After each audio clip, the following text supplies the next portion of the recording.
And always remember, it is better to die fighting than to be on your knees crying and scratching and begging, asking somebody to give you some power.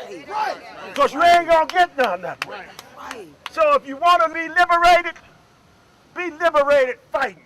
I'm Wally Clay from December 12th, and we want to welcome you here. I want to apologize for the lateness of the start, but you know our position is we got to struggle to respect people's time, so we want to start anyway. Actually, Brother Chairman Fred Hampton Jr., they're here, and they'll be down in a minute. Sister Plummer from December 12th, they're all on the way. She's a little under the weather. But I wanted to start with first some solidarity with organizations that we work with over the years, because we think it's very important to be organized. All of our leaders always told us the necessity of being organized. And this sister and this brother represent two very important organizations in our community that have been doing the kind of work that must be done over these years, and we've always had a good relationship with them. We support each other, support their leadership, and most importantly, the soldiers that they have on the ground. So I wanted them to just say a few words in terms of their organizational support and what they're doing. So I wanted to first call on my sister, Ingrid Hill. How you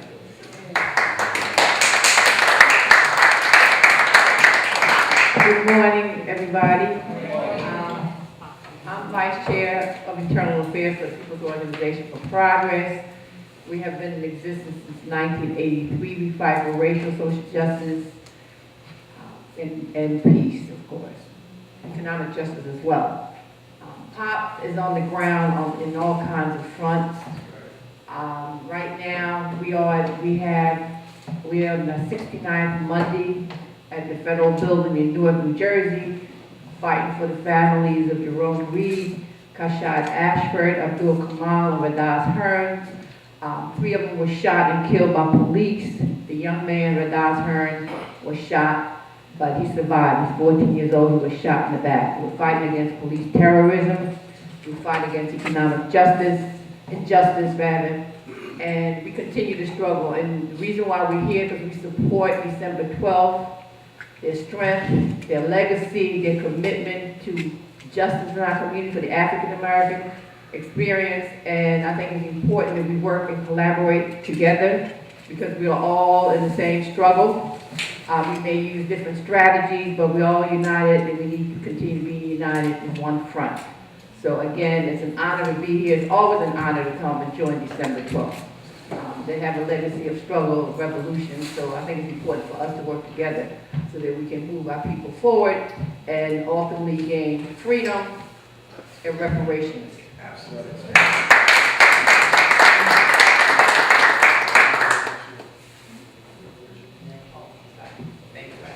On June 24th at 12 noon at the Lincoln Monument in Newark, New Jersey, we have some flyers out front. We're having the reparations march. Okay, so again, it's at 12 noon, and there are flyers out front. Okay, and December 12th is one of our organizations that's supporting it. Absolutely. And we'll make sure our people know about it. You know, I'm with the Kofi. Hotel family, Bargan family, just like to echo what our sister said, appreciate my sister. Okay, so we say the same thing that December 12th. In fact, when I walked in this morning, you observed, I said, this is our D12, did the discipline, and operate, setting up the place, we respect that. As Brother Omar said, just to echo on him, we go back a long way. In fact, when we have the audit, the African Union audit the diaspora, Wadu was the one who nominated Brother Mawale. It was unanimous. He would be the leader for us there, and he subsequently went on to be the secretary and the chair of that, and we official love. And yesterday again, of course, the different activities, as Brother Mawale said, what we support. We were by the Malcolm X Shrine. And then we would have been here also, Brother Omawale, at the event last night, but they had another the ICC thing at International Criminal Court stuff, and Ambassador Tangara was there. So we have to make our presence felt also, that other people don't take another way there also, so we'd have been there. But we had to be here this morning. So family, we support. I was going through the package that we had this morning, the package, the very good package, with all our different organizations for a long time, just now our people demanding self-determination, traditional way for our people. Everyone else has the right, so why can't we express our right? And we're not going to wait on other people to give us those rights. If people give you a right, then people can take rights from you, right? If they grant you a right, they can take it from you. So it is up. We're just building on the legacy of our ancestors, what they have done. Again, as I watch this morning, I like to observe, and I said to myself, oh, can I use that biblical thing about the vineyard? You see, like Brother Omawale and others, in the struggle, in the vineyard for the longest while, till the brothers through it, that is the force, but doing the work on behalf of our people. So we just say, we endorse what is going on here to the people. And we endorse this new strategy of self-determination, plebiscite. A lot of other people will observe other people. For instance, Scotland want a plebiscite, right? They want another one. Catalonia in Spain, they want another one. And when it's with imperialists, of course, they even encourage us to do it. Eritrea, they gave them a plebiscite to break away. Panama was given one to break away. So it's about that African United States. We demand and we implement it to ourselves a plebiscite to as Brother Moore says, straight to end. I just want to use this also to say that next week Thursday, as we continue this dialogue, next week Thursday, African Liberation Day, what do we hold its function at the National Black Theatre. 2 p.m. Family, we are family. We are all invited at 2 p.m. Thank you, family, and we look forward to fruitfully organize today and come out with a document that we can disseminate to our people and that we can exercise self-determination and honor the legacy of Omawale and Malcolm X and Marcus Garvey and Lambert Ross and all the other great Pan-Africans. Peace and blessings, family.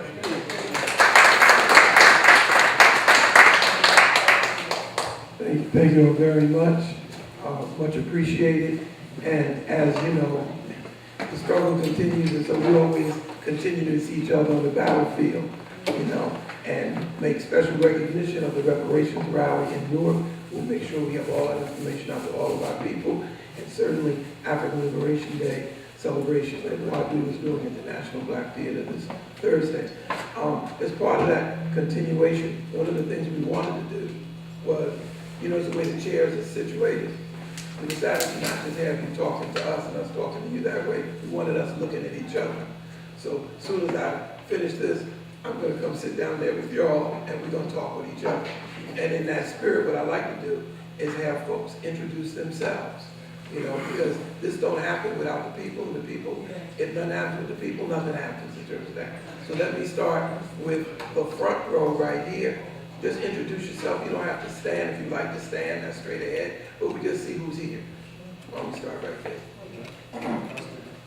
My name is Arnold McKinley. It's a Talk Movement, Freedom Party, Operation Power, and I'm here to be uplifted, educated, and hopefully I can spread the word out.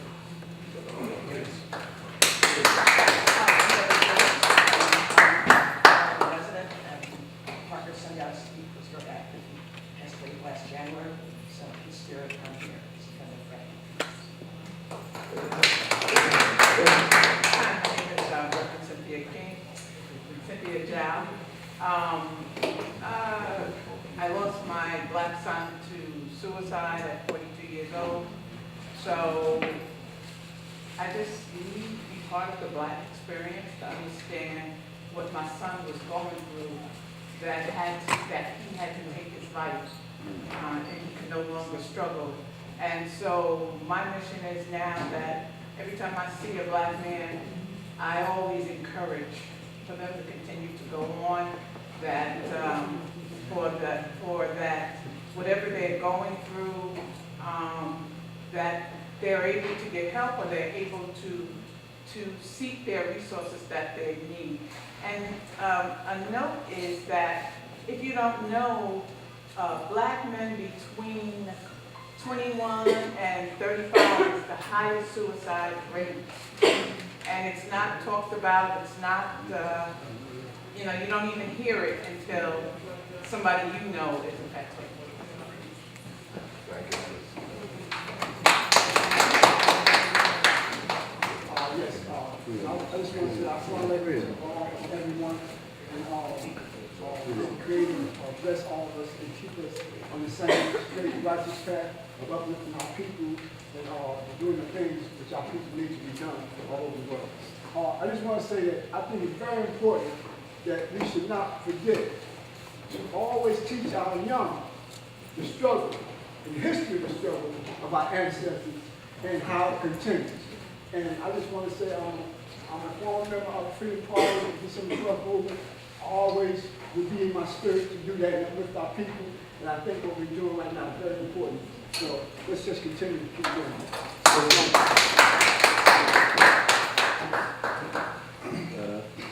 My name is Akwena Mulefe from Tanzania, South Africa. I've known December 12th. In fact, they are the first people that I met when during before 1994, during the struggle for Tanzania, South Africa. What I want to point out, in fact, before I proceed, I'd like to have somebody is missing on that flag. Who is? It's Mangaliso Robert Sobukwe, the first president of the Pan-Africanist Congress of Tanzania. Briefly, Okay, well, we can discuss that at Yes. another time. We're just introducing ourselves. okay, so it's, we've done well so far because we are insurgent people and we've always, it's like sometimes when we hit a fly, we always bob up. And this thing is almost done. What we need to do is we just have to fasten our belts, close the door, because I think the strategy now is in the family. We've got everything in place.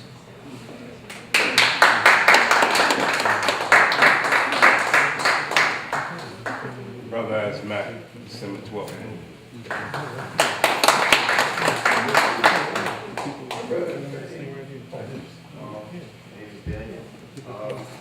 I'm here because I'm supposed to be there. What you said you here because I'm supposed to?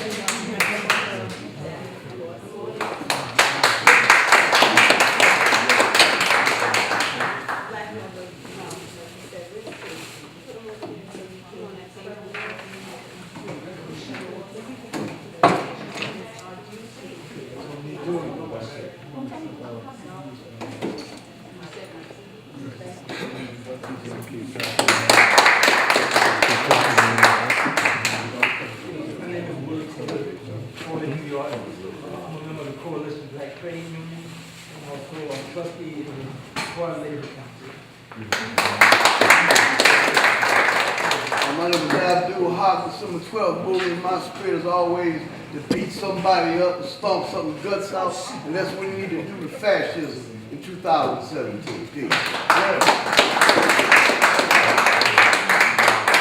Okay, we're gonna make sure to send you over to Larry Hampton. They're gonna beat some people up.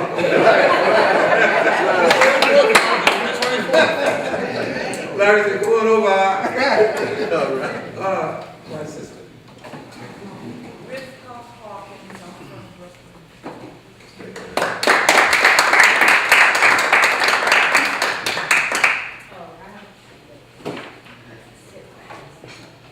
Good morning, everyone. I'm Sue from Brooklyn, and I'm pleased to be here. And I'm also going through what you just mentioned. I lost my brother this year due to suicide. And, I'm just trying to just kind of make sense of like what's going on. I'm a mother. I have 6 children. I have 4 sons. And I'm just trying to figure things out. And I do know that May is National Mental Health Awareness Month. So, we need to try to deal with whatever we're going through. We don't always know. I know what my brother's going through. Thank you. Have to be there. My sister and friend. Desalina Ajua, colleague of Brother Omar White. However, my consciousness journey started when my sister died of blood pressure and dialysis. And I happened to see a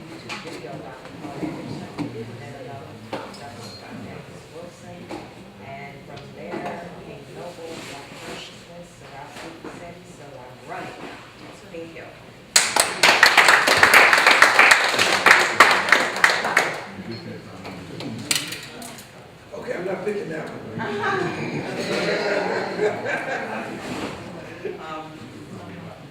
can call me Jamila, and I've been outspoken on Facebook, over the counter, on brothers and sisters, and I've asked Eric Griffin, who I used to see his posts on Facebook, and asked him, because he's the president of the original Black Panther Party, and asked him that I might reaccept it, because I've already been Black Panther Party from high school. So he said yes, he accepted immediately, and then he says, and now you're the director of the OBT in East Orange, New Jersey. That's New York. So I said, wow. So here I am. I am director of the Regional Black Panther Party in East Orange, Texas County. Yeah, right on.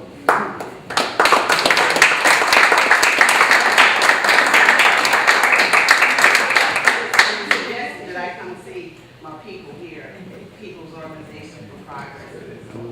We all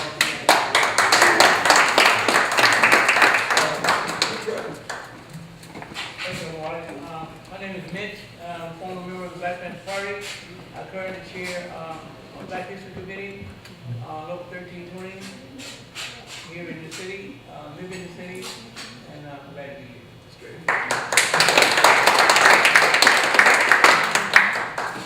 Good morning, I'm Lady B. I'm a product of the struggle. My mother was a revolutionary. I worked in mental health for 37 years. I'm retired now. I'm certain that we can organize one another, no matter how bad it is, and move ourselves forward and on. Right on.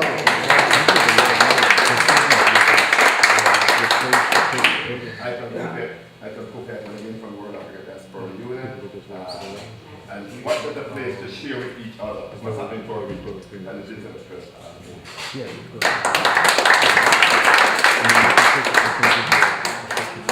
We heard from the vice chair, and now we have the president of the who just came in, our brother Larry Ham.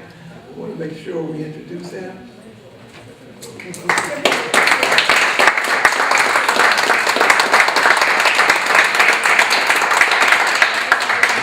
Good morning. Power to the people.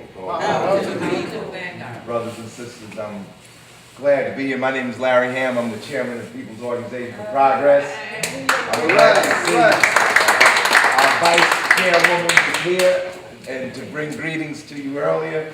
The People's Organization for Progress, we are a endorser of this Malcolm X conference on self-determination. We're glad to be an endorser of this conference. We're glad to have an opportunity to support the December 12th movement, which we have always looked toward as a model organization. And in fact, we've even in some ways tried to model ourselves after December 12th on the other side of the Hudson. I'm here with Brother Amanifu, who will introduce himself, who actually soldiered with Malcolm X over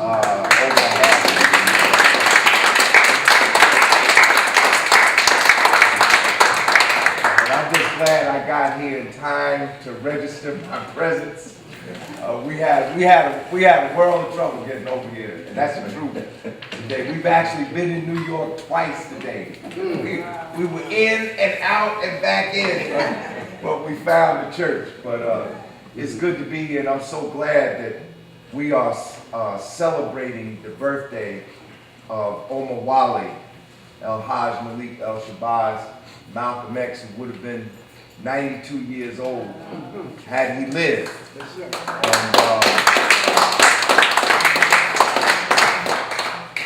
I don't want to say too much more. Suffice it to say that Malcolm X helped bring me into the movement, even though I did not get to meet him personally, but I was able to meet him through Amiri Baraka, who was the great revolutionary out of Newark, New Jersey, and whose son now is the mayor of the city of Newark,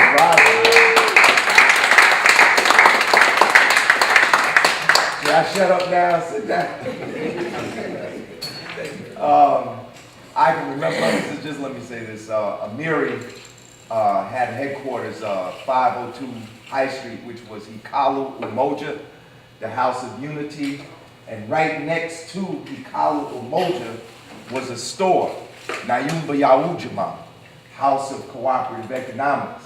And it was there at that store in 1971 where I bought my first Malcolm X book, which was Malcolm X Speaks. I actually read Malcolm X Speaks before I read the autobiography, and I brought my first record, By Any Means Necessary, not the speech By Any Means Necessary, but it was like the greatest hits. Remember, like we used to have them albums, Temptations, the greatest hits. It was the greatest hits of Malcolm X. And I used to sneak, because my mother didn't want me. I was 17, my mother was like, she was having a hard time with Malcolm. But I used to sneak and listen to Malcolm X, you know. And Malcolm made us want to be men, and made us want to be revolutionaries, and made us want to stand up and fight for our people. And that's why that's one of the reasons why I'm still on this path today. And I hope that we can have a renaissance, a revival of the thought of Malcolm X. You know, not to take away from the autobiography, because the autobiography helps us to understand how Malcolm became Malcolm. Like he had to be cleaned up and straightened up in the Nation of Islam in order to eventually become the Malcolm X we know today. And we really, as ironic as it is, if we recognize Malcolm, we also should recognize the Honorable Elijah Muhammad for helping to make a Malcolm X. You know, but it's really, and a lot of young people today, because they have the autobiography in school, like a lot of students can read the autobiography of Malcolm X in high school, but they don't read Malcolm X Speaks.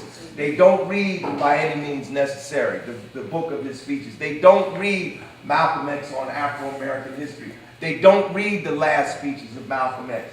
And it's so important for us to actually read the thought of Malcolm, not just the story of Malcolm or someone else's interpretation of Malcolm, but to read what Malcolm X himself said. Malcolm X was a proponent of revolutionary black nationalism.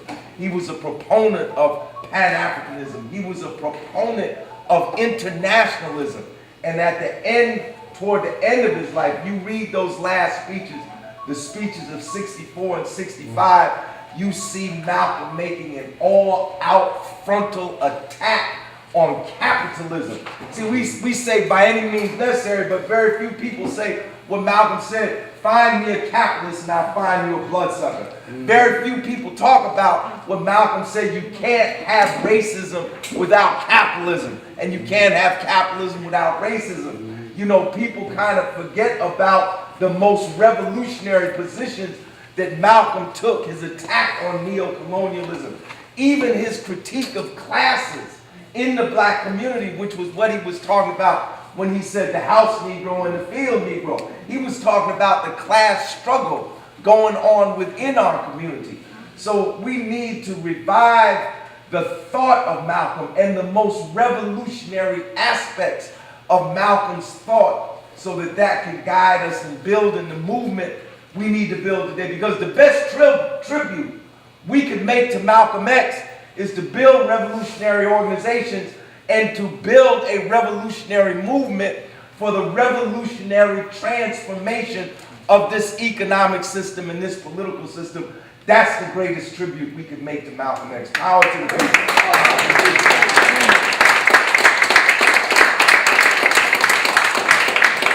And that's why we don't have to worry about what's happening on the other side of the river. This brother just came in. Go ahead and introduce yourself. Anyway, young brother, I'm gonna need for, Larry and I came together so that we spent a lot of time in the place, but he said I'm one of those who was privileged to have soldiered with Malcolm when he was alive. And I first met Malcolm in 1959. A lot of people wasn't even born then. And I met him in Richmond, Virginia, not New York City, the first time I met him. And was able to soldier with him almost 6 years.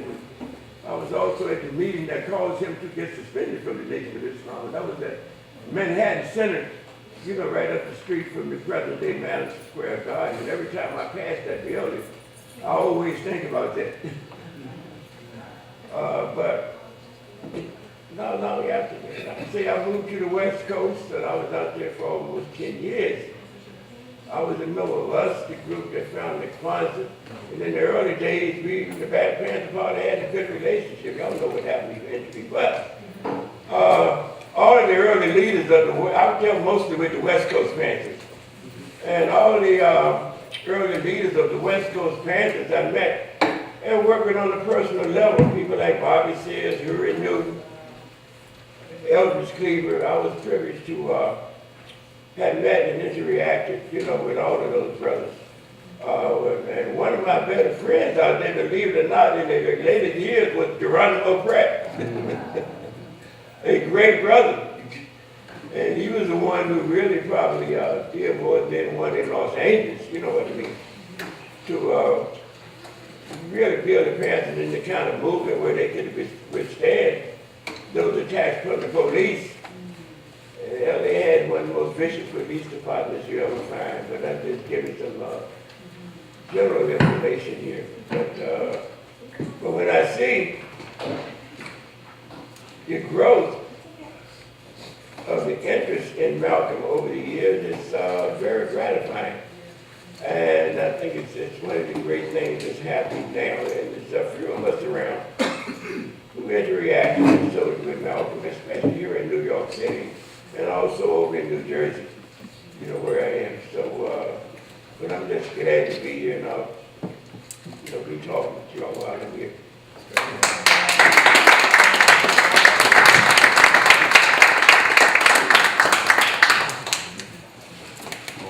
My name is Jaco L. I see some familiar faces here that I've been associated with in the past. Of course, I'm here to celebrate Malcolm and his legacy and to join in with whatever family I can. My whole thing about black nationalism is not just black nationalism here in this country, but black nationalism abroad. I think it's time for us to start thinking about our own nation state and how getting our land back, getting our nation back. Establish those of us who consider ourselves Africans and who want to return to the motherland. That's my perspective here. Thank you. Thank you.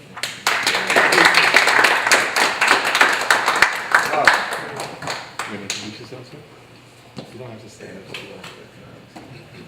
Arlena Adams.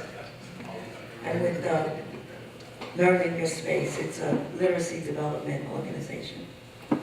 Something we need very badly.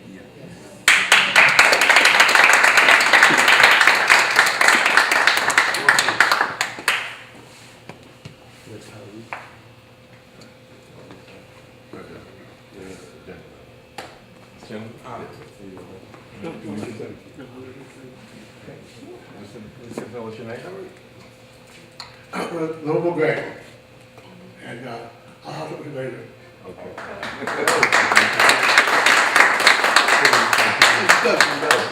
My name is Tyreek. Yes. I am a Black Panther, and I am a former Black Liberation Army prisoner of war. I spent 17 years in various United States concentration camps. And presently I'm functioning with different groups and with the December 12th movement. And we're working with continuing to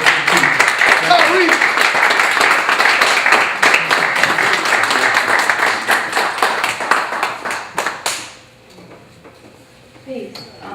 My name is Nefertiti. I think I am a revolutionary nurse, thanks to and because of December 12th, and I hope to do more. Thank you.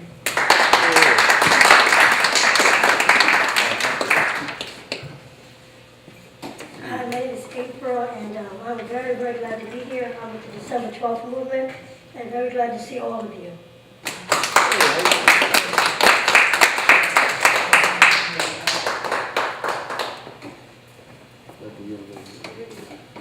Did Eli can introduce himself? Where's Eli? He's buried down in there. Yo, bro. What's up Not with that? second-degree black belt. Stand up, man. I'm Eliakim Brown. I'm 12 years old. I'm from AB4SD.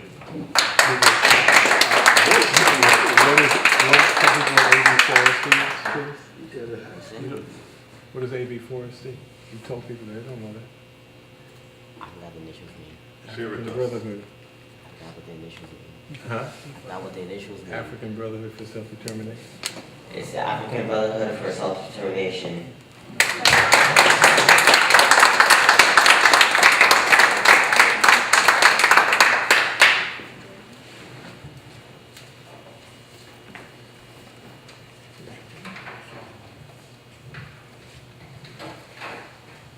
I think we did a lot better without electricity. Some people did other stuff, I don't know.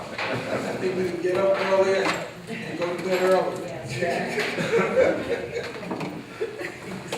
For those people who've been to the continent and some of the places in the United States, you know, everybody's up early. When the sun comes up, sun go down, it's dark. It's like real dark and stuff.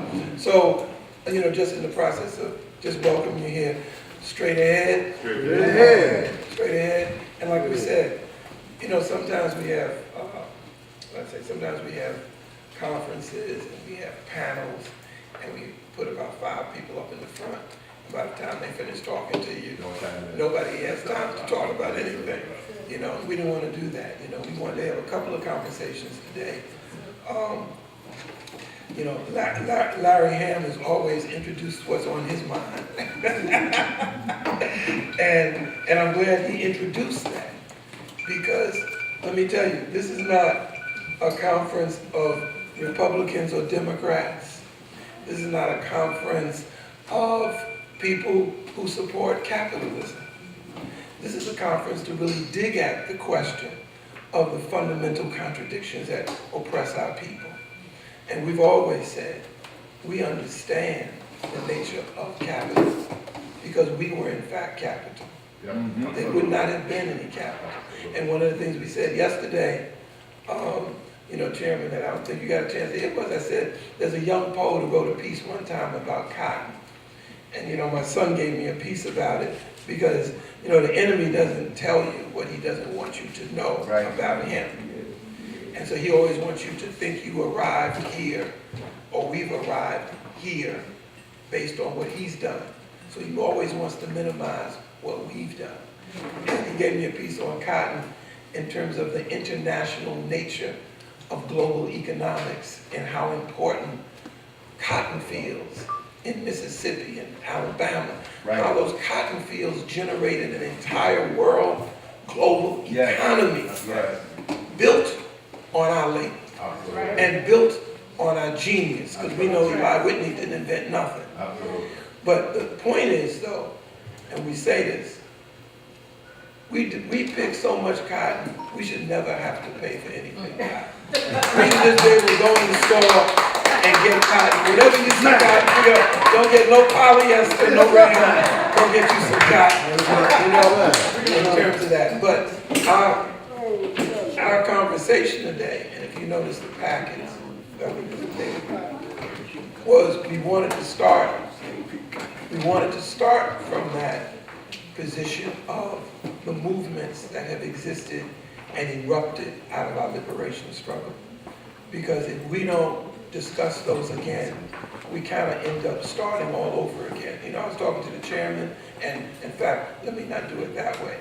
You know, one of our keynote speaker today will be the son of the revolutionary chairman, Fred Hampton, his son, Chairman Fred Hampton Jr. Good. Free them all! Free them all! Free them all! Free them all! Free them all! Free them all! And the way he and I hang, I don't want to make it so informal, but that's how our relationship is like that. In terms of, I don't want to do that. He is going to speak to you in terms of that. And just to get off topic a second, it's always beautiful to see our people's relationship to our history. Because sometimes we sleep what's going into our people's heads and we don't talk enough to each other. We start talking at each other or through other devices. And we don't really see how much they've absorbed. But you know, walking through the streets of Bed-Stuy with Chairman Fred, we were in what Fred called the office, our official offices in the community, which is the barbershops and hairdressers. That's right. That's where a lot of our business gets discussed. And we went into one of the barbershops in the neighborhood, and they all just freaked out. They said, the chairman's here. He said, now I told the chairman, we've had conversations with some of the brothers in there, because they've been some stand-up brothers around some police stuff in the neighborhood.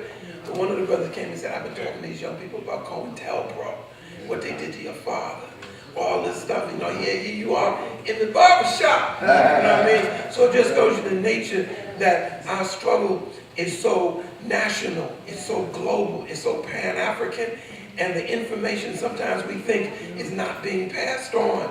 But as this brother said, you know, a lot of our education through the Black liberation struggle, they were like Black liberation schools.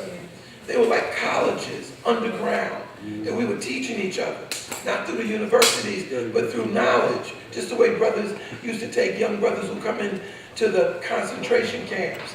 They come in sometimes wild, undisciplined and everything, and the brothers would sit them down and give them an education about who they are. They came out of prison conscious. They went into the concentration camps unconscious, undisciplined, came out of there conscious, like our brother Malcolm X. Went into them places, absolutely, and now they've actually turned them places into, you know, real concentration camps. You know, they've turned some of our children into some real criminals. Some real criminals. But it's only because of the lack of authority that we've exercised in our community, because we so busy with other kind of stuff going on, and they be on the streets, developing different subcultures and stuff that we got to put a point to. So our conference today was that kind of conversation. The packet we gave talks about Garvey. The packet talks about the Nation of Islam. Conference talks about the revolution, the Republic of New Africa. It talks about a declaration that many of you may not be familiar with. It's a declaration that was done in 1970, a Black Declaration of Independence that was signed by many Black ministers across the country. And we raised these documents because it's really kind of a part of the starting point of that history. We didn't have a chance to put in it. There was some stuff we wanted to put in it by this revolutionary brother. You may not have known his name was Harry Haywood. You know, he was a member of the Communist Party, USA, and the Politburo. But there's a piece, you know, we didn't get a chance to put in about the struggle for self-determination and his conversation and understanding of it.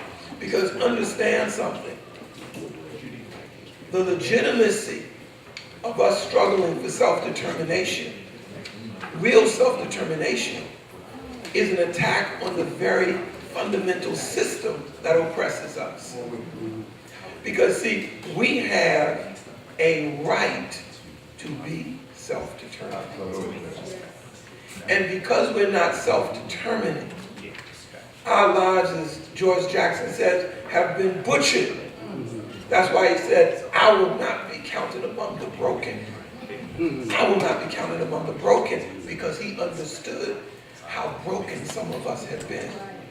The nature of oppression in this country has been so repressive and predatory and vicious. As Frederick Douglass says, take me anywhere in the world, anywhere, and lay out the nature of oppressing anywhere. Show me, and I will show you what we have suffered here, and put what we have suffered here up against anything. Up against anything. And so when we talk about that question of self-determination, the first thing we always want to do is connect it back to the historical struggle of our people. The real struggle, the eruptions that came out of our people, up from our people, understanding that. And as my brother in the back, I'm sorry I didn't remember your name, but the brother who talked about Africa on the agenda for our people. When we look at the Garvey movement, on that agenda, you know, sometimes people think, Chairman, that Garvey arrived in New York City, Larry, and suddenly he was just like this short, wicked, mean, blacker than cold brother who said, I'm so bad, I'm gonna organize the biggest organization of black people ever existed. And it's like it turns into a miracle as opposed to an analysis. It turns into a super being as opposed to a badass leader. Because when he hit the ground in New York, if you didn't know what was happening across the nation, then you can't understand the context in which Garvey arrived. And you can't understand the context of how he built this organization. Right. You know what I'm saying? If you don't never heard of Hubert Harrison, then you can't understand Garvey. If you can't understand the real birth and struggle of the black church, then you can't understand the infrastructure that existed in this country of resistance. If you don't understand that, you don't understand that Garvey's biggest organization was not in New York, it was in Louisiana. See, because you see the pictures of us driving down the streets in Harlem. That's right. You think Garvey's biggest thing, most of his really prominent chapters was in the South. That's right. See, but so Garvey came upon a situation where brothers and sisters, after the Civil War, said, let's get up out of here. These crackers are crazy. They ain't never gonna be down. Let's get up out of here. That was one of the motions. The other motions is that we are a nation and have the right to self-determination, have the right to autonomy, have the right to an independent state. But in saying that, there's an understanding that not that nobody's gonna give us nothing. It's what we're fighting to do. And in that motion, we also get an understanding of the reality that you come right up against the most vicious, predatory system of capitalism that has lived. If the slave system was built with the British and the French and the Portuguese, it was the Americans that perfected it. And when I say perfected it, I don't mean simply the brutality of it. I mean the finance capitalization of it. I mean the Wall Street of it.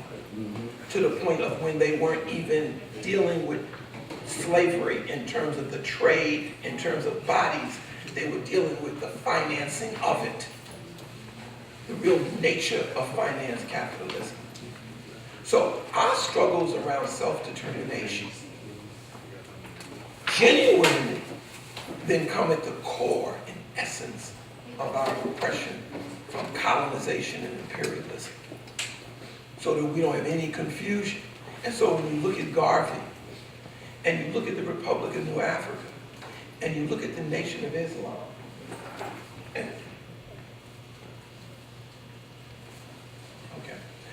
and you look at that, what you see in that stream of thought and organization is the reality that there was a motion that we built on. I'm so glad Larry mentioned Amiri Baraka, because you know, when we say our freedom fighters, when we say their names, that's how they live. Right. We got to say their names. Right. You know, there's no, we're celebrating Malcolm, but we can't celebrate it without saying Garvey.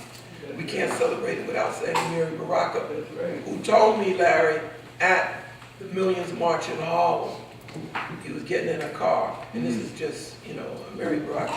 I told you, him and Sekou Sundiata, they were it for me. He said to me, on Wally, he was getting in the car. He said, don't take no wooden Negroes. I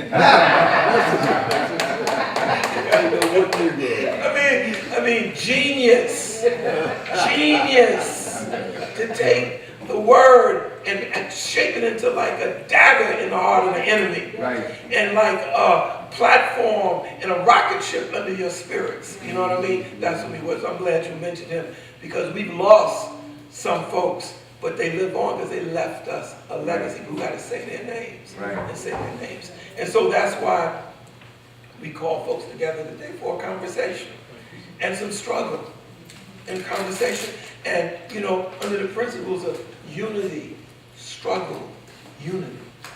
We struggle to better unite with ourselves, to learn from ourselves, you know, to really truly learn from ourselves. And that's why we wanted to make sure these documents, you know,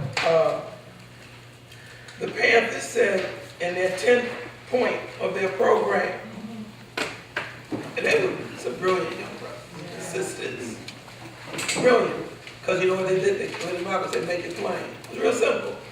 They had 10 points. 10 points. 10th point. We want land, bread, housing, education, clothing, justice, and peace. We can't have that, Larry, without destroying capitalism. Right. Can't have that. How we gonna get some land and they own all of it? How we gonna get some peace when the essence of that shit is war? Right. War. Predatory war in terms of that. Talking about that, I don't think they'll make no war with North Korea, because North Korea said, I got a problem. Come over here, mess with us. We got something for you. We know, we seen you. We know who you are. You know, our last conversation was in the battlefield. We didn't sign no peace treaty. It's an armistice, a cessation of arms and fighting, but no peace treaty. Y'all lost over there. Cotton, we already raised that. All of the cotton belonged to us. All the clothing belonged to us. He says, but here, and as our major political objective, a United Nations supervised plebiscite to be held throughout the black colony, in which only black colonial subjects will be allowed to participate for the purpose of determining the will of black people as to their national destiny. That is an international human right. But just as they take everything they want to apply to the world, for us, they say we're an exception. They say there should be an international criminal court, but we're not going to be part of it because our soldiers might be brought up as criminals. So they talk about it. But as young Mandela Brathwaite said last night at the court, they talk about it, but they don't want to be about it. They don't want to be about it. But that's a human right. The 13th, 14th, and 15th amendments to the Constitution didn't ask us anything. It told us something. It told us that you don't have a right to decide what you want to do. We're going to make you citizens. And then the 13th was a real good one, because as you've seen, unless you're a criminal, then we can take those rights away. So we can take your second-class citizen away and put you back in chattel slavery in the concentration camps if you violate our laws, which by history you violate by just being here. Because if you ain't going to be a slave, then we got to figure out something else to do with you to continue to make you a slave. That's the nature of capitalism. That's the nature, the predatory nature of capitalism. But it has harmed us, brothers and sisters. It has harmed us. And as it has harmed us, it has created some of our greatest revolutionaries and revolutionary movements. One of our struggles has been the connection of us with our own history. When the Panthers came on the scene, it was almost like they came up erupting out of the community, but disconnected from the history of struggle. So a lot of young brothers who had the will and the stand of revolutionaries had not been connected back to that history. And so they fought and charted new courses out of their heart and their will to win. You know, we had an opportunity to sit one time, Chairman, with Bobby Seale. Now I know there's, you know, talk a lot about Bobby and everything, but he went back and gave a history of the Panther Party. It was very interesting, because you know, out of what it came out of it, Larry, came out one very fundamental thing about the Panther Party: serve the people. Serve the people. If you're not serving the people, you know, yesterday, and then I'm going to summarize because I want our chairman to light it up for us. Yesterday, this was the 28th anniversary of our Black Power March in Harlem, which is our December 12th contribution to how we see honoring Malcolm. People honor Malcolm different ways, and we respect every way that doesn't undermine his ideas and his politics to be positive. Some people do it in a spiritual way. Some people do it quietly, you know, in solace and solitary. Our position was that Malcolm always spoke to Black power. And so our position was, in the birthplace political birthplace of where Malcolm walked these streets and learned black nationalism from the black nationalist movement in Harlem. Let me be clear, when Malcolm learned black nationalism from the nationalist movements in Harlem, and talking with the old brothers from Carlos Cook and Garvey movement, because Malcolm reconnected with his family. His family were Garveyites. Garveyite, his mother was crazy. She was a hardcore Garveyite. You know, he reconnected with that and went to their meetings and listened to the history of the Black Liberation Movement. These streets belong to Malcolm. These streets belong to him. So we said, you know how we do that? We have to make people honor that. So we want the stores to close. We know you don't want to close, but we don't care. You're going to close because black people have a freedom fighter that walked these streets. And for 3 hours, there's going to be a commercial moment of silence. I was trying to pull a little Mary Baracco on that. I'm trying to see, how do we call it? I said, how do we frame that? That makes it seem like real. You know, we call it a commercial moment of silence. Now, it really shuts your damn doors. But it sounded much more, you know, refined to say this commercial moment. It's almost spiritual. You know what I mean? A commercial moment of silence where you all just think about now. We know you said that these niggas that what can I do with them? When Giuliani was mayor, he put a cop in front of every single store on 125th Street. He put an officer in the door. We said, well, you helped us halfway because the people see a cop in the door where they think, what's up? You know? And he's got that cop, and the cops are telling people, oh no, you can come in, you can come in. They keep seeing all the cop telling you to come in, they think you're going to jail. But for 28 years with young people, one time they arrested about 20 young students from York College, you know, black woman inspector from 28th precinct. 20 some students from York College they locked up. They did everything they could, but what they couldn't do was break the spirit of black people's love of Malcolm. Because see, the cops don't shop in them stores. Black people do. And so for 28 years through battling and stuff, now, let me tell you what's gotten to this point, where the inspector was going into stores asking them to close of the 28th precinct. And you know, we always understand that, see, if the police are the ones who tell them to close, then the police can tell them to open. So we always understand, don't have your oppressor trying to stand in front of you like they're giving you something, because then they can take it away. So he'd be up way up and, you know, trying to make it. He said, no, it's cool. It's cool. It's not like that. But it shows you how far, because it has become an cultural institution in Harlem. Shut them down. As it gets near Malcolm's birthday, they said, shut him down. Shut him down for Malcolm. Now, Rick Ross owns a wings place. And bottom line is, Rick Ross, you know who he is. Correction officer, former correction officer, right? And they kept it open, but I'm glad they kept it open, because we want to show people the resistance that still exists. Some of the vendors didn't want to get down with it. They said, Malcolm would have wanted us to stay open. I said, no, see, this is not about black economics. This is about honoring a freedom fighter, which if he hadn't put his work in, y'all wouldn't even be here. So it reveals the naked individualism that still exists in terms of that. And so, you know, once again, though, the people of Harlem answered the call to remember Malcolm, and 99% of the stores shut down.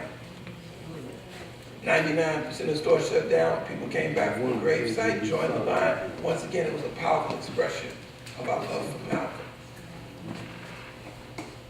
The brother I'm about to bring you on to hear really does not require an introduction.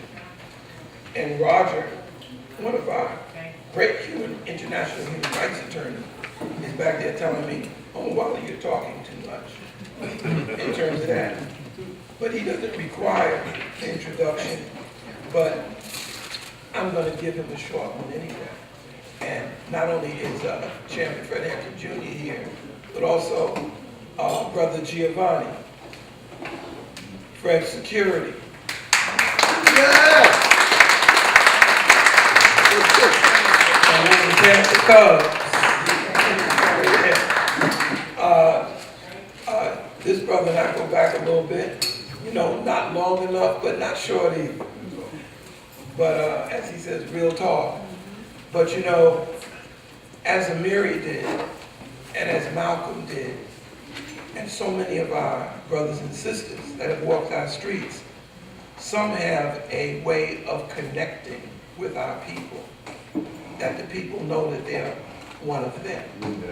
And that's not an easy task. It's really not. You know, they can see your heart.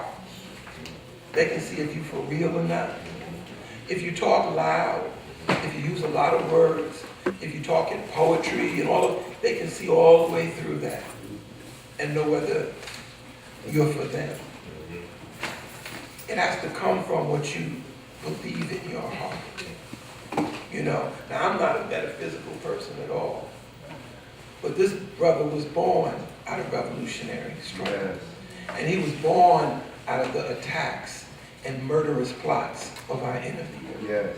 And unfortunately, his mother, Akua and Jerry could not be here because we always like to see that sister, her spirit and everything, you know. Yeah.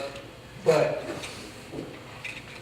Chairman Fred Hampton Jr., we had a chance to go to Chicago where they celebrate the chairman, celebrate his legacy, and also condemn those forces that assassinated him and the plots and lies that they told about him in terms of that, but they can't kill the spirit of Fred Hampton. He said, you might kill a revolutionary, but you can't kill the revolution. And I'm so respectful of Chairman Fred Hampton Jr. because he embodied, you know, some people grow up to be like their father, and their father is full of it. Somebody said some preachers go to funerals and try to talk good about somebody when there's really nothing good to say. And sometimes preachers got to say, I got to really do quite an act to make this person feel that they're worthy of going somewhere, you know, other than underneath. But you say to yourself, we want to try to be like Malcolm. We can't be. He's gone. And when we say that, we don't mean the Malcolm person. You know, yesterday this brother was an actor who looked just like Malcolm. His hair, face, I don't know what you saw. He was coming down the line. Larry, the brother looks literally, who was there yesterday saw him. He literally, Larry, if you saw him, you said Malcolm. Yeah. He had on robe and stuff, but the face, the glasses, the hair, you know. And, you know, and I said to folks, you know, this is not a tour. This is not visiting a Hollywood studio. Malcolm is dead, but he lives, his principles live. Right. To be Fred Hampton Jr., to be Chairman Fred Hampton Jr. is no easy task. But he was such a brilliant man to be cut down so young. But you know what they say, some stars shine brightest, not longer, but bright. And so Chairman Fred Hampton Jr. is not Chairman Fred Hampton. That's not who he is. He struggles to embody the principles of who Chairman Fred was. And understand the principles of that. And so I'm respectful and honored to know this brother, to make him a blueberry protein shake.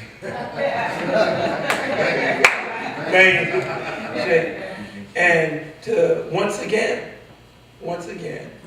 bring him to talk with y'all a little bit before we start our first panel. Our brother, our soldier, Chairman Fred Hampton Jr. Oh, man. Revolutionary appreciations for the introduction. I'm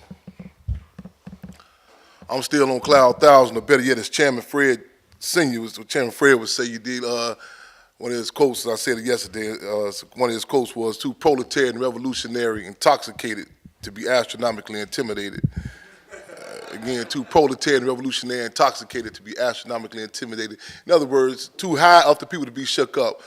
I'm still charged up from yesterday, my first time, and it's not going to be my last time, actually, going to the grave site of Malcolm X.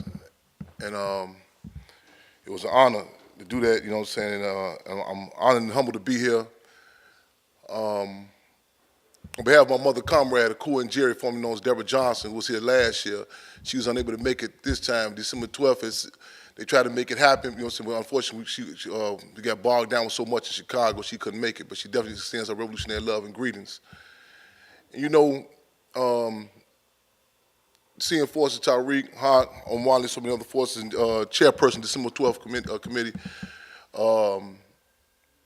it's good to see consistent forces and some new faces also.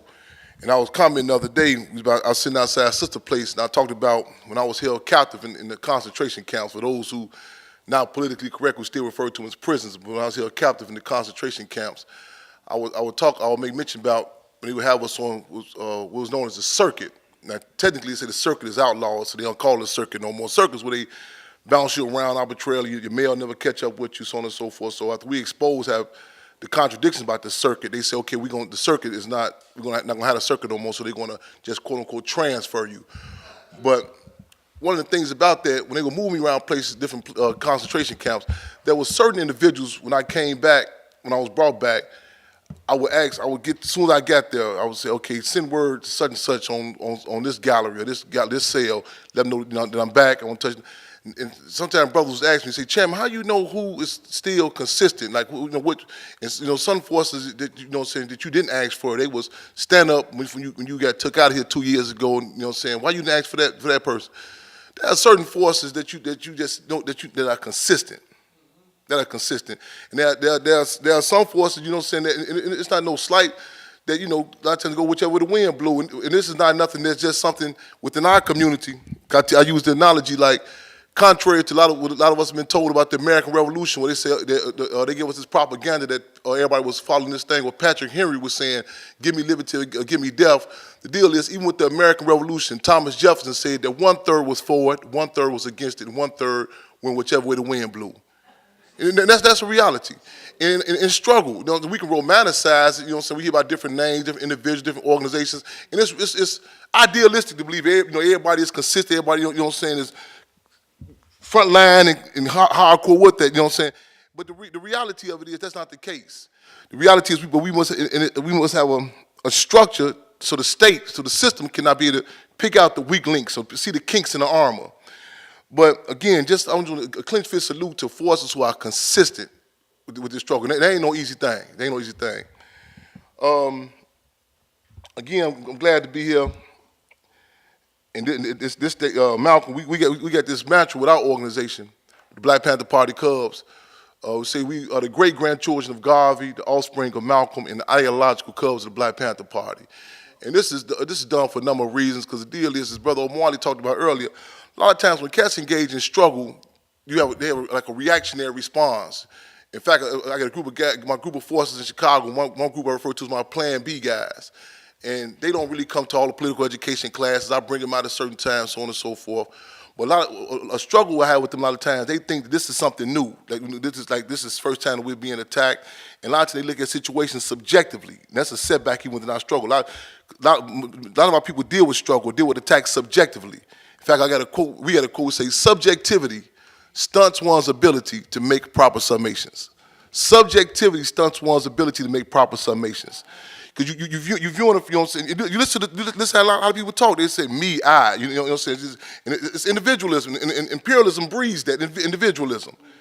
In fact, I had literally, I spoke about this last time I was here, I had failed English class. Mr. Griffin was the teacher in Tilden High School, because I kept on, in English class, I kept on saying we and us.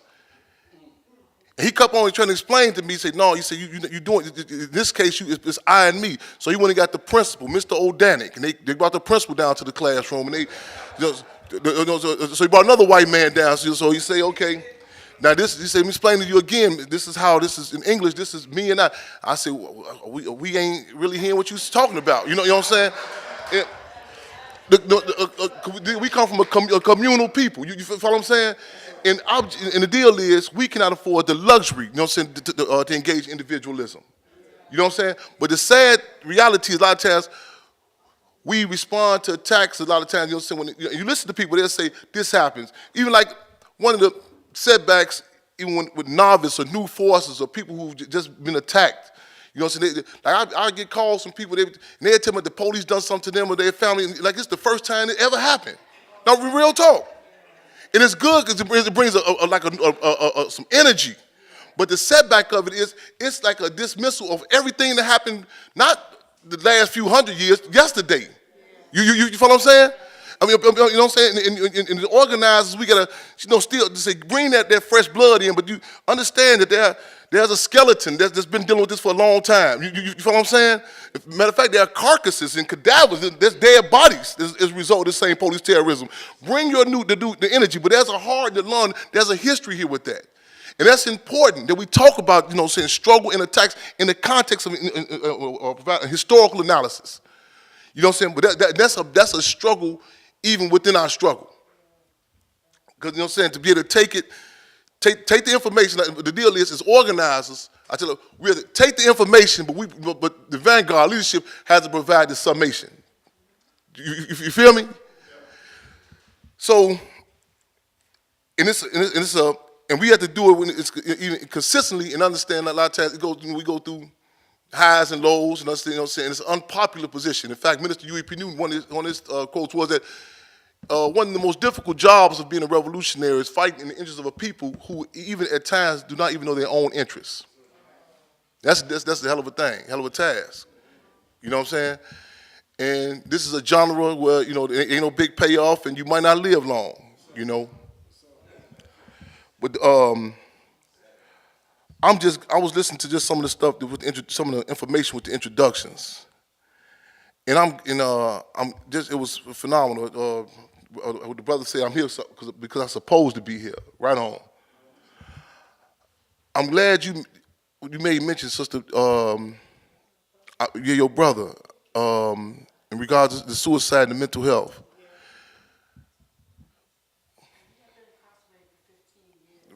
I'm glad you added that to it.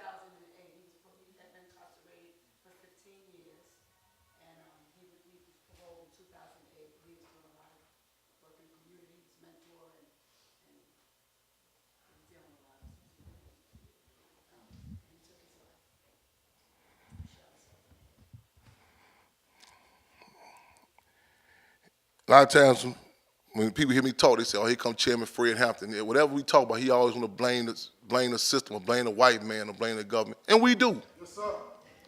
Yes, sir. Even suicide in our community should be classified as murder, homicide, a genocide. You follow what I'm saying? Even that. You say, oh man, how you gonna cop? You know, what that got to do with the system? You know, this whole, what are you talking about, this so-called black-on-black crime, the crack in our community, the suicide dynamic, and even the additional information that you provide about him held captive, from the naked eye, a reactionary response is, okay, well, we're talking about plebiscite, we're talking about the struggle, what does this have to do with, you know what I'm saying, about suicide? And the deal is, we must understand that everything is political. Everything. From the terms that we use, fashion, how we deal with each other, our relationships, diet, all of that is intertwined. From the terms that we don't use or that we're scared to use. You know what I'm saying? And and again, we must struggle and it's a battle. Because again, everything is political, including that of language.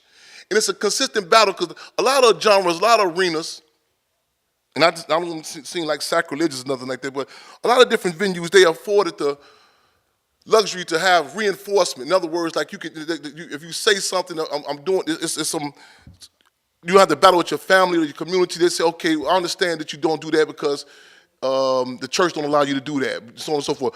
But in regards to our people, it's an undeclared, it's a war that's being waged on us. Even other communities who are under attack, they are afforded the luxury to acknowledge political prisoners. They terms like propaganda bombs. You know what I'm saying? We are forced to take the chitlins of the conversation, the residue. We are forced to say, okay, well, just to communicate, I just go on and say that, suicide. Because the deal is, if you went to try to talk about, no, this is genocide. He was murdered by the system. It's a constant battle with people. You know what I'm saying? And I tell them, just say, okay, I just go and concede. And I be struggling with a lot of forces. It's one of my Plan B guys. Sometimes he said, Chairman, a lot of times you be saying words people don't, they don't understand. I said, I don't understand how cats can pick up on, they can learn these different rappers, lyrics, run down like that. I said, I'm not clear how cats can run down football stats and facts like that. I said, I don't know how cats can, when they come down to breaking down, ounces of, 16 grams of kilos of cocaine, they become mathematical geniuses. I don't understand, when the U.S. is,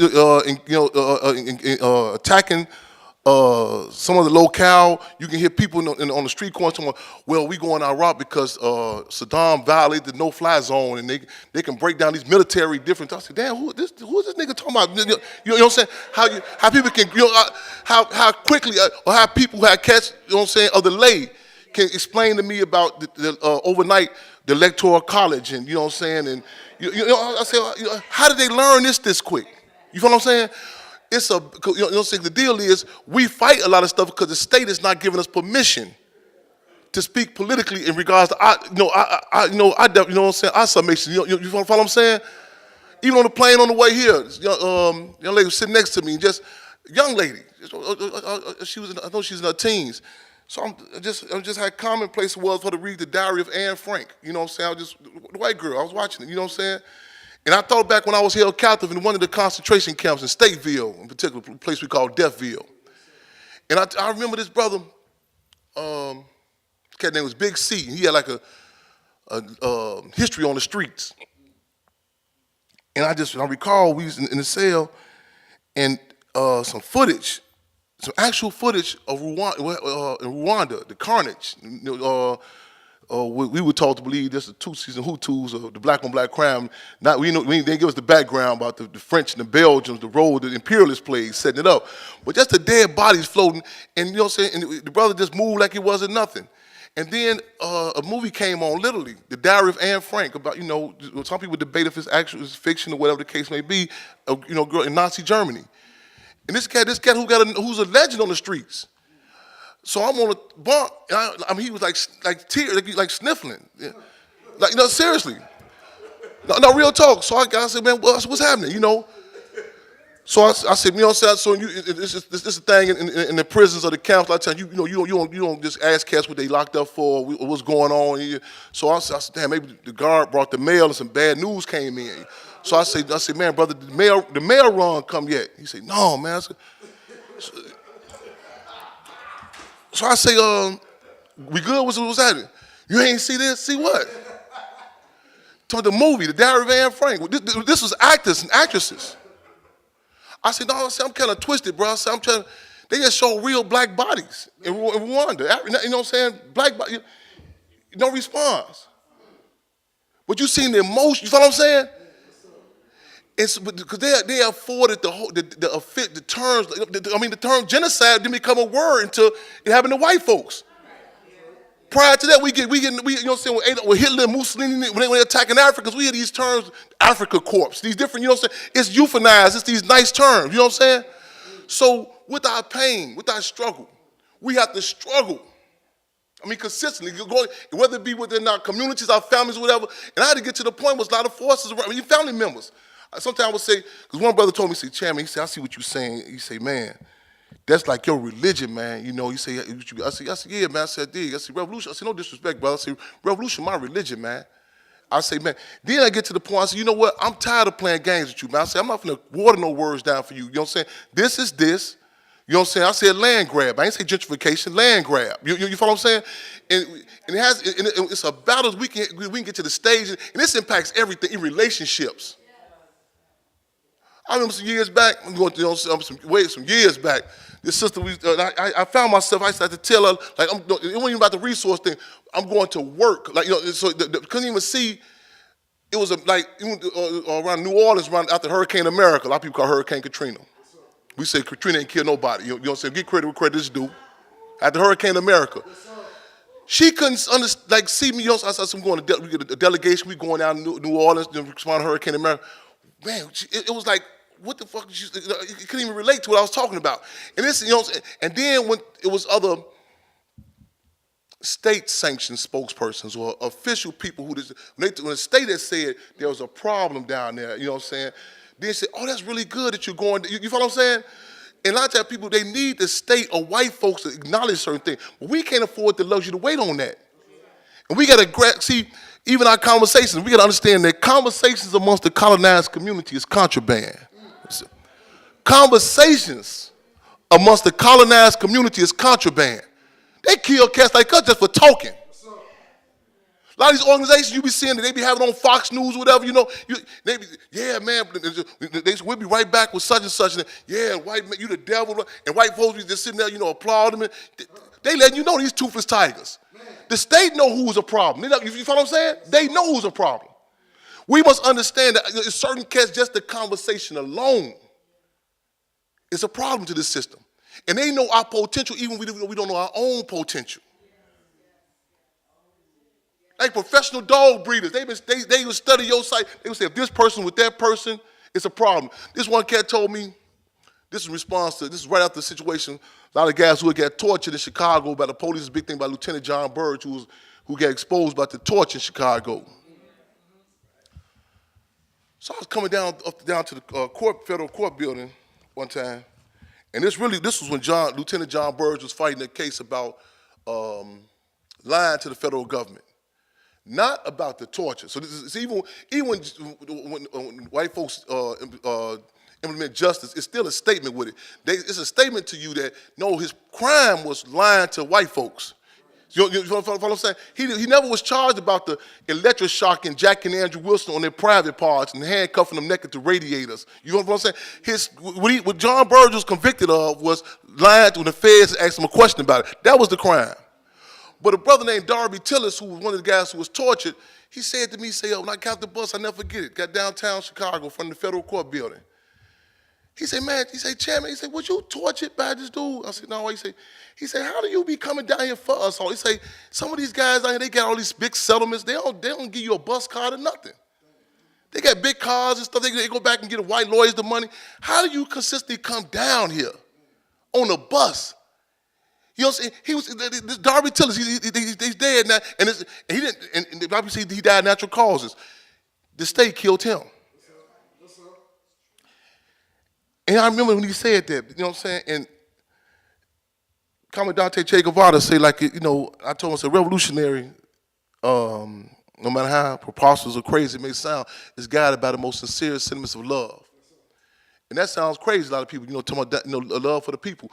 One of the leadership of one of the street organizations of the street tribes, unpoliticized street tribes in Chicago. That's a term we use as opposed to calling them gangs. I think the worst gang in Chicago is the Chicago Police Department. The worst gang in New York is the New York Police Department. Every characteristic they give us for the street, they sell drugs, they do drive-by, all that fits the characteristics of the police department.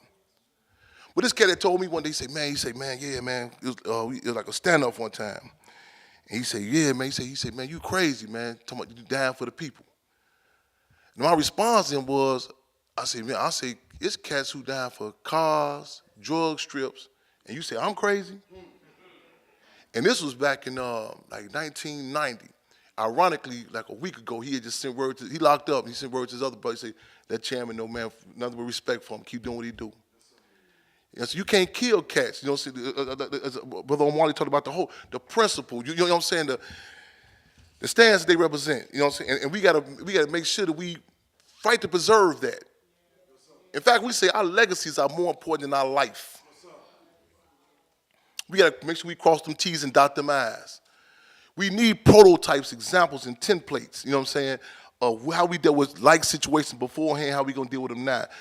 But again, everything, I'm talking about suicide, whatever the case may be, it got to be tied back into this system. O'Malley had quoted Field Marshal George Jackson when he said, they'll never count me amongst the broken men. And that's the whole, they use euphemism like to rehabilitate you. It's kind of like with the indigenous community, the native community. They say they use terms like they're trying to civilize the savages. Those are code words to break them, to produce a mutated form, a different type of indigenous person, to punk them out. Then at the end, add the insult to injury, to at the end have us take responsibility for it. To flatter ourselves that we done this to ourselves. If you put Martians in the position they put our people in, you'd be surprised what you come up with. They talk about Chicago, a lot of people call it Chirac now. People say, man, how's the crime? And they talk about it from a reactionary point of view, like, is these cats just doing it on their own? I say, the conditions that they have created there, you should be surprised a lot of them young cats have not resorted into cannibalism. No, real talk. What they have done, what they are doing, strategically, like even war tactics, when you talk about the dismantling of communication, transportation, under Mayor Rahm Emanuel, shut down, when he first came in, one of his first edicts, his first mandates, when he first got in, closed down all the mental health institutions in the black community. It just wasn't a one-hit wonder. He came right back after that. He come back, shut down 50, broke American history records, 50 public schools in the black community.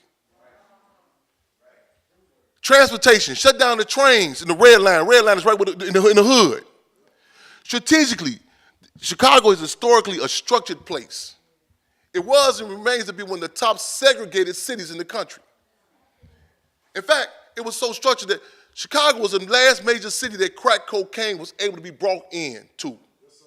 Reason being, they had to kill cats like Fluky Stoke and lock up Jeff Ford, also in the Chief Malik. Because there was a structure. In fact, that was the largest chapter of the Black Panther Party. It's an organizational base. And one of America's policies, one of its policies, is to create chaos, then restore order. Create chaos, and then restore order. Whether it be in Afghanistan, Iraq, Chirac, Africa, Detroit, create chaos, destroy all structure, then restore their order. That's one of his tactics. It's an old saying, that goes, God created Africans and America made niggas. God created Africans and America made niggas. We add on to that the mayors and the machine manufactured Chirac. A lot of you have an issue with that term. Our Deputy Field Marshal was talking to a sister yesterday. She was saying this, well, I don't like that term Chirac. I think, it's in your mind, if you give power to words, this is a luxury that the petty bourgeoisie, a lot of times, they can afford this subjective, if you, in your own mind, if you say this, it'll happen. The reality is, what the masses are dealing with, when you flood these babies with various forms of chemical, biological warfare, see, a lot of times, cats so disconnected, like, again, Brother O'Malley was saying earlier, about the whole thing about, like, a lot of cats are like disconnected. A lot of the organizations, individuals, the state gives you, if they wanted to be sincere and relate to speak for the community, they couldn't. They're incapable of it. They have no, again, as I said before, these cats couldn't find a hood with a GPS map. Real talk. They talk a foreign, and the people, again, are very intelligent. Stephen Biko said, black people in particular must grasp the ability to distinguish intelligence from the ability to articulate. It's a difference. And the people know it's a difference. You can come right there, Chairman Fred say, a lot of them cats got more degrees than a thermometer, but can't walk and chew gum at the same time. The masses can pick up on if you really can relate to them. Anybody can't, Chairman Fred had this example, we talking about these sisters from the free breakfast program. The police ride up on and say, are you for capitalism? Sister say, no, Chairman Fred said, that ain't no cool thing. Police said, well, what about socialism? Sister said, I really can't debate with you. I ain't gonna lie, I'm really not hip to all them words and terms. And the police said, well, what about this free breakfast program? Sister said, oh, that's what's feeding my babies. If you attempt to mess with it, we'll blow your motherfucking brains out. The people can relate to that. That's real talk. Everything, again, we got to be music, culture, conversations, everything. A lot of times we don't understand things that are fact or whatever until white folks say it, acknowledge. In fact, David Walker said in David Walker's Appeal, the most intelligent of African descent can make an assessment. It will become under doubt or suspicion. A white person from any walk of life can say something. It's taken as a fact. I always say sometimes, I'm gonna start taking give me a white puppet and just take it on tour with me, just sit it right there. And running through that puppet. Man, did you hear that shit? Malcolm touched on the political contradictions about Kennedy's assassination when it went down. Yeah. Just, chickens coming home to roost, but a lot of cats so disconnected. Oh, chickens, what the fuck is a farm? What do you mean? Chickens, he laid it out then. But a lot of cats couldn't even relate to it. Now, when Oliver Stone, a white person, who told you, I'm dealing with hypotheses, I don't know what I'm doing. When he put a movie about it, cats, did you know the government killed Kennedy? When white folks say it's a fact, the Kerner Commission came out, after the uprising in the 60s, talking about there's two different Americas, one white, one black. You have people talk, man, did you know racism exists?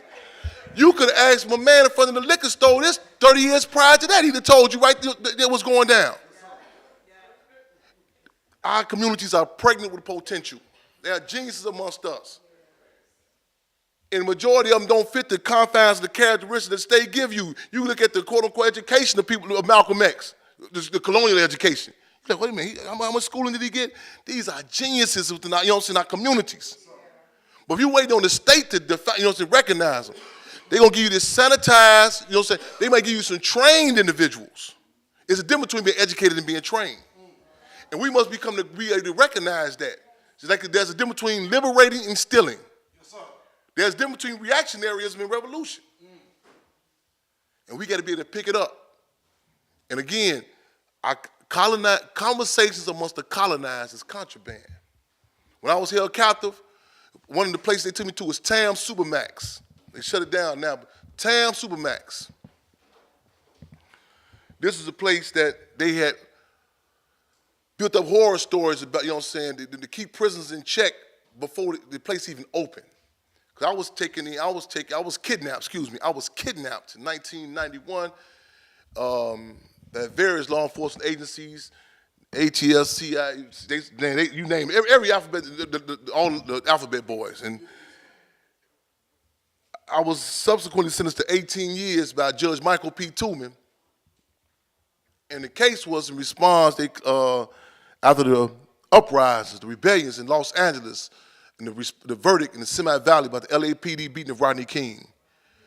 So during the quote-unquote trial, which was nothing but a legal lynching, they made it very clear my real crime.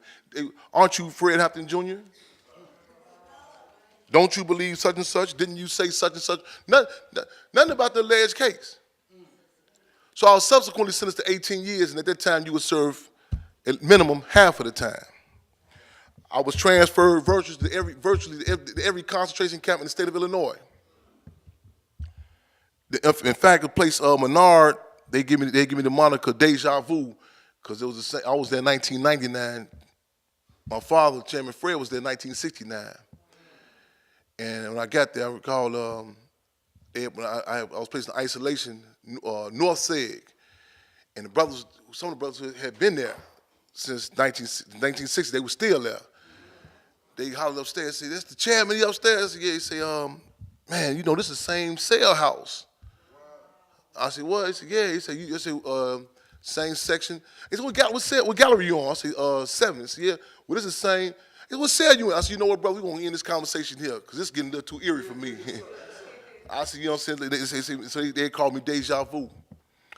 This is 1999. And I met brothers who told me, who admitted to me that their hustle at the time was to do hits on what the state referred to as problem prisoners.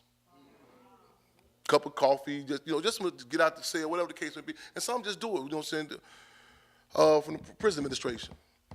And there's one cat, he remains to be a legend. He had told me how they had got word Chairman Fred was coming to Menard. Chairman Fred was initially sent to Stateville. one of the cases they had given him was the infamous Good Humor ice cream truck robbery. You know about that, bro? Telling your age, man. That's right on, bro. We still here. We like strong oak. We just don't get older, we get stronger. Real talk, brother. Yes, sir. Yes, sir, brother. Right on, brother. In fact, to this day, we don't even eat Good Humor ice cream. As a child, ice cream truck come down, all the children run it. I run halfway. I said, "What you waiting on, little Fred?" I said, "Well, I gotta wait and see, man. If that's Good Humor, I can't go, man." They say he took $71 worth of ice cream from the Good Humor ice cream truck and gave it to the children. Chairman Fred's defense was, "You did, even though they made me out to be a thief, they made me out to be a Robin Hood type of thief. They showed the true nature of a panther, given to the people." And they had sent him to state. Chairman Fred said, "I might be big, but I ain't that big. I can't eat no $71 with ice cream." He was subsequently sent to Stateville. When he got there at the time, they would call you by your number, as opposed to the name.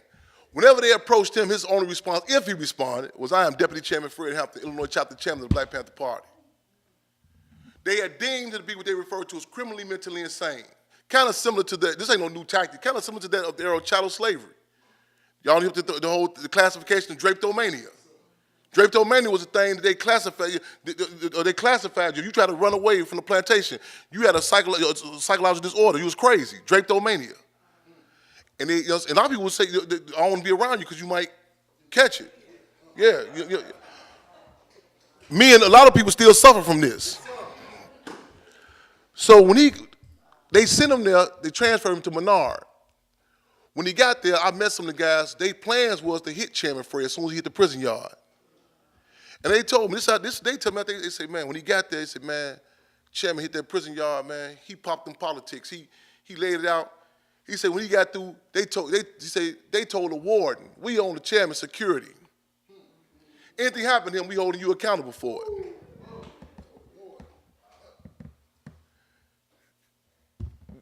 And after that, the result of that, one of the things was they have to approach you now in the prison, call you by your last name as opposed to the number.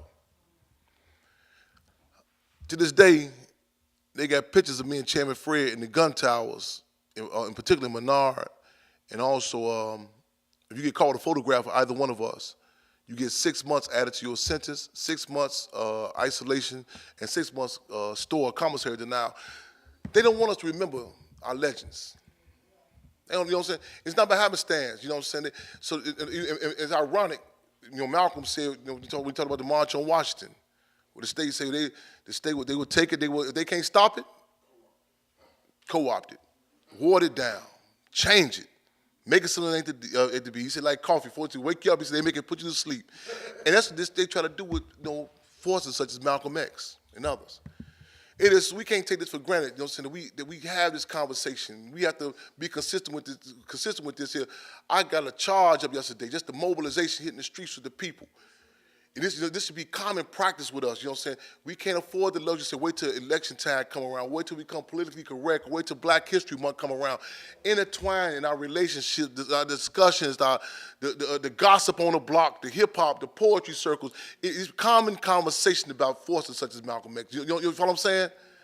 It's just, we got to intertwine in our everyday discussions. Other communities, they talk about, it's natural. It should be second nature with us. And defend these legacies. Defend these legacies. Have a guards up for different dynamics. Whether you talk, that's just a joke, that's just music, comedy, all. I'm gonna close out to Jerry Springer was being interviewed by William Shatner, the one that played Captain Kirk on Star Trek. They was doing this interview. Jerry Springer's, y'all know what the talk shows and the clown shows he had.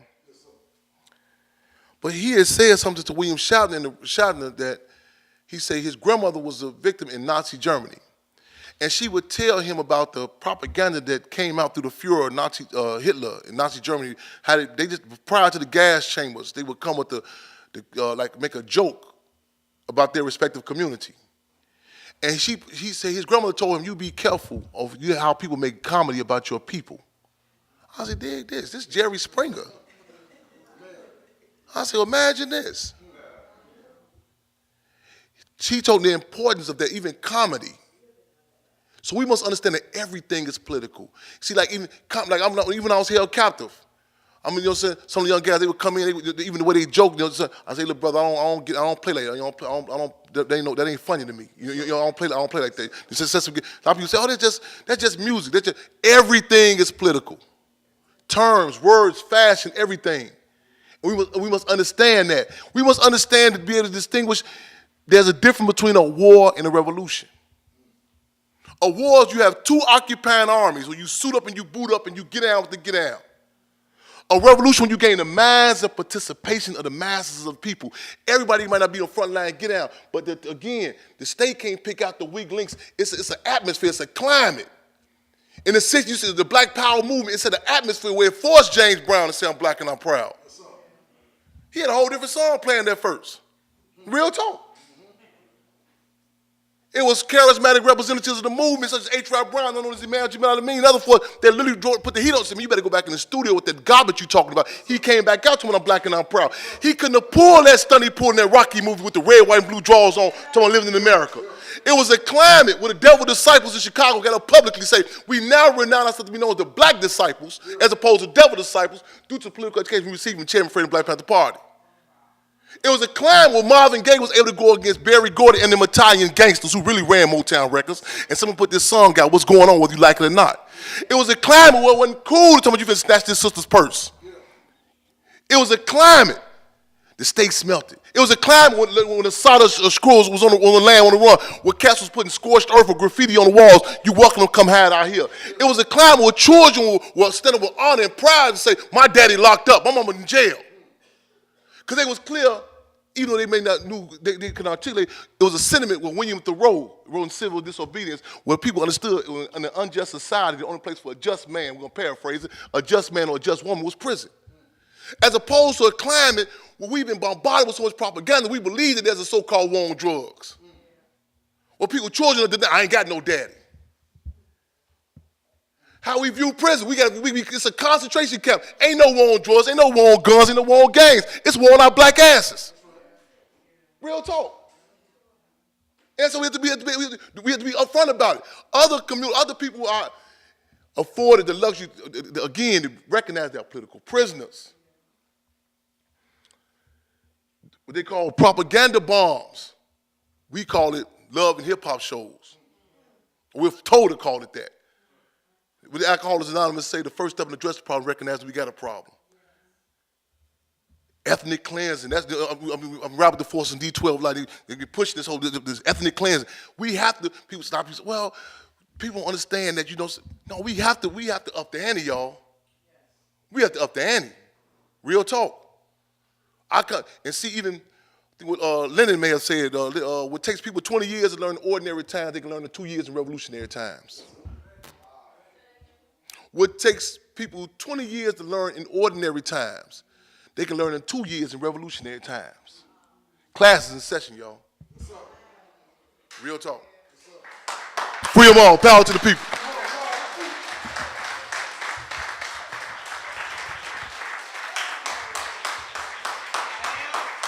Revolutionary. Yes, sir. A revolutionary. A revolutionary. Yes, sir.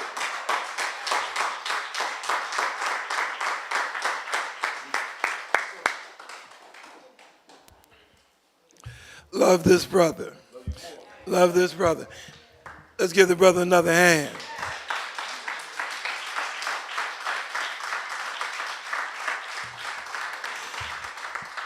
Malcolm would say, make it plain, make it plain, make it plain, make it plain. As a young brother said, I'm supposed to be here. See, and if we accomplish that mission, Larry, consistently, then us getting our gray hair and all that stuff would be well worth the effort, right? I mean, right here, because we ain't getting black hair back again.